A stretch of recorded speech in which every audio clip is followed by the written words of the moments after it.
سردی کا سیزن زوروں پر ہے، اپنے خیال بھی رکھنا ہے، اپنے گھر والوں کا بھی خیال رکھنا ہے، اور خاص طور پہ چھوٹے بچوں کا زیادہ خیال رکھیں۔ بلا ضرورت ٹھنڈی ہواؤں میں اور سرد راتوں میں سرد علاقوں میں نہ نکلے تو بہتر ہے۔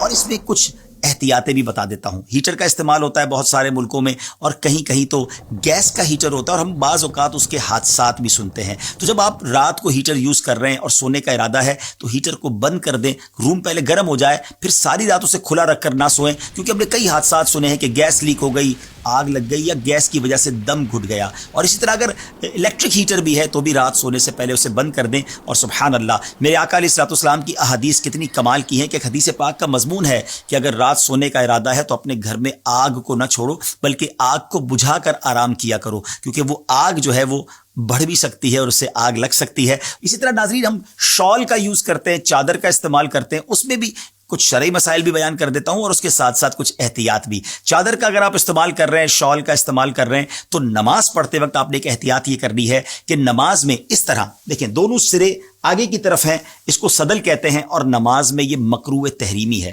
نماز میں یہ بالکل نہیں کرنا۔ نماز میں اگر آپ نے شال کو یوز کرنا ہے تو آپ اس کو فولڈ کر کے اس کا ایک سرا پیچھے کی طرف کر دیں، تو ایک پیچھے ہو گیا، ایک آگے ہو گیا، اور یہاں سے بل بھی ہو گیا، تو اب نماز میں اس میں کوئی حرج نہیں ہے۔ اسی طرح کچھ لوگ اس طرح بھی چادر یا رومال یوز کرتے ہیں کہ ایک کاندھے پر ڈال لیتے ہیں، ایک سرا پیچھے ایک سرا آگے، تو یہ بھی نماز میں نہیں کر سکتے، یہ بھی مکروہ تحریمی ہے۔ تو امید ہے کہ اس مسئلے کو بھی آپ سمجھ گئے ہوں گے۔ دوسری میں نے ایک بات اور بتانی تھی کہ شال کے استعمال میں جب موٹر سائیکل پر جا رہے ہوتے ہیں تو اس میں ایک پرابلم یہ ہے کہ بعض اوقات بے احتیاطی ہو جاتی ہے، موٹر سائیکل کے ٹائر میں یا چین میں وہ شال آ سکتی ہے اور حادثہ ہو سکتا ہے۔ تو چاہے آپ موٹر سائیکل پر سواری کر رہے ہیں، شال پہنیے، اور اگر اسلامی بہنیں ہیں تو اپنے برقعے کا یا اپنی چادر کا بھی خیال رکھیں۔ رب کریم سے دعا ہے کہ اللہ کریم ہمیں ہر طرح کے حادثات سے محفوظ فرمائے، اس سرد موسم میں بھی اللہ ہماری صحت کی حفاظت فرمائے۔ اور یہاں ایک اور بات بڑی سمجھنے والی ہے، سرد راتیں ہوں، سرد موسم ہو، ہم سے بعض اوقات سردی برداشت نہیں ہوتی، گرمی پڑے تو وہ بھی برداشت نہیں ہوتی۔ ہم کتنے نازک ہیں، سوچئے ہم جہنم کا عذاب کیسے برداشت کر سکیں گے۔ تو ہمیں زندگی ایسے گزارنی ہے کہ جہنم میں نہیں،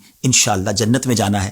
نمازیں پڑھیے، اللہ کی رضا والے کام کیجیے۔ رب کریم مجھے اور آپ کو جہنم کے ہر قسم کے عذاب سے محفوظ فرمائے۔